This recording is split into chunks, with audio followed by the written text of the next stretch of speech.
The last thing that of the environment chapter is the pollution control board, which is a very very important thing. So in order to address the water and the air pollution in India, the government has set up the Central Pollution Control Board, CPCB. The full form is very very important, Central Pollution Control Board, in 1974. This was followed by the states establishing their own state level boards. Now what was the main function? So this CPCB was generally set up to control the water and air pollution in India. What are the main functions of this CPCB? They investigate, they collect, and they spread the information relating to water, air, and land pollution. They lay down the standards within which there should be sewage, effluent, and emissions.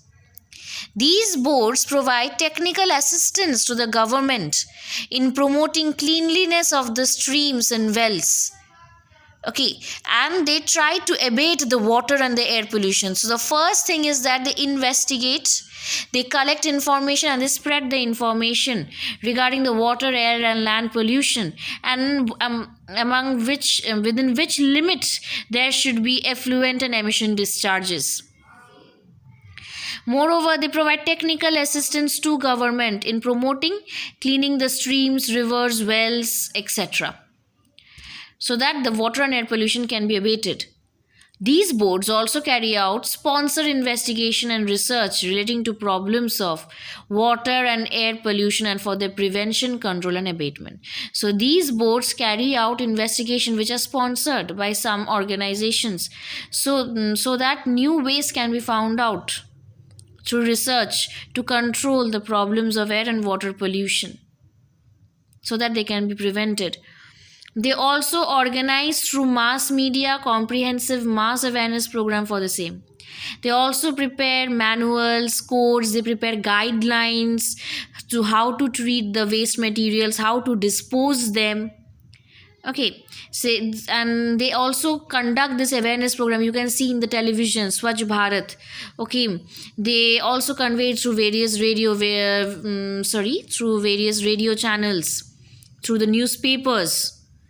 So they assess the air quality also through the regulation of industries. They set up levels that they cannot create pollution more than that. They cannot discharge effluents more than that.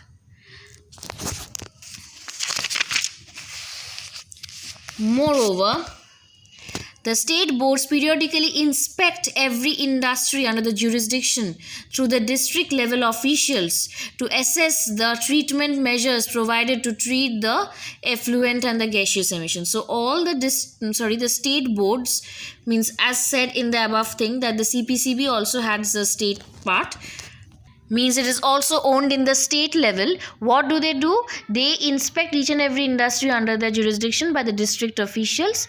They check that whether the treatment measures which are provided by them are utilized by the industries or not. They also provide background air quality data needed for industrial siting and town planning. They monitor the quality of water in 125 rivers including tributaries. They monitor the water quality in wells, lakes, ponds, tanks, drains, and canals. So these are their functions. At least 5 functions to be done. The various measures adopted by the Ministry of Environment and the Central and the State Pollution Control Board. So the various measures adopted by Ministry of Environment and CPCB may not yield reward unless we adopt the path of sustainable development. Now we will come in the next video what is sustainable development. So until and unless sustainable development is taken, these objectives or these mottos cannot be achieved, these goals regarding the environment cannot be achieved by the Ministry of Environment and CPCB.